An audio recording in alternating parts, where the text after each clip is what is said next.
అనగనగా ఒక ఊరిలో గిరిధర్ అనే 18 ఏళ్ల కుర్రాడు ఉండేవాడు.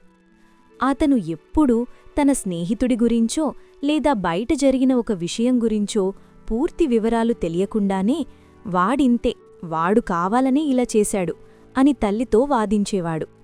ఇది చూసిన తండ్రి గిరిధర్ని దగ్గరకు పిలిచి ప్రశాంతంగా ఇలా అంటారు. చూడు బాబూ, నువ్విందాక అంతలా వాదిస్తున్నావు కదా, అది నీ తప్పు కాదు, నీ వయసులో ఉండే ఆవేశం. కాని ఒక విషయాన్ని పైపైన చూసి జడ్జ్ చేయడం ఎంత ప్రమాదకరమో నీకు తెలుసా? మనం కళ్ళారా చూసింది కూడా ఒక్కోసారి మనల్ని మోసం చేయొచ్చు. పూర్వం ఒక తల్లి కూడా నీలాగే తొందరపడి తన ప్రాణానికి ప్రాణమైన దాన్ని కోల్పోయింది. ఆ కథ వింటే నీకే అర్థమవుతుంది. పూర్వం ఒక ఊరిలో ఒక దంపతులుండేవారు.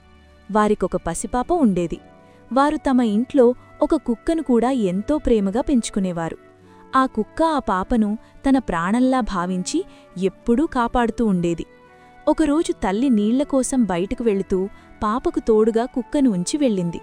పాప తొట్టెలో గాఢ నిద్రలో ఉంది. అదే సమయంలో ఎక్కడినుంచో ఒక పాము పాప ఉన్న గదిలోకి ప్రవేశించింది. పాపకు హాని జరుగుతుందేమో అని భయపడిన ఆ కుక్క వెంటనే ఆ పాము మీదకు దూకింది.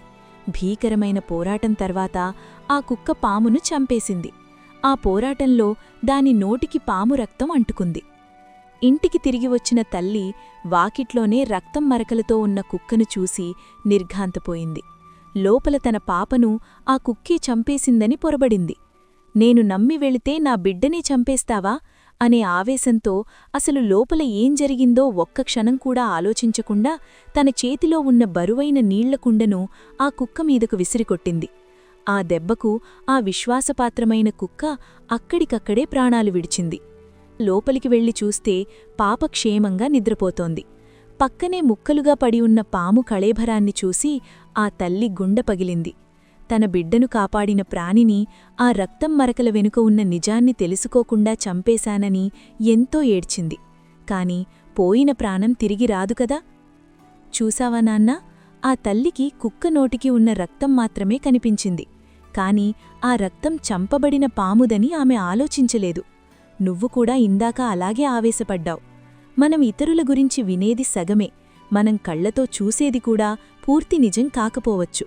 ఓపికగా ఆలోచించి విచారిస్తేనే అసలు నిజం తెలుస్తుంది. మనుషుల మీద మన అభిప్రాయాలు మార్చుకునే ముందు ఒక్క నిమిషం ఆగి వాస్తవాలు తెలుసుకోవాలి. లేదంటే ఆ తల్లిలాగే మనం కూడా తప్పు చేసిన తర్వాత బాధపడాల్సి వస్తుంది.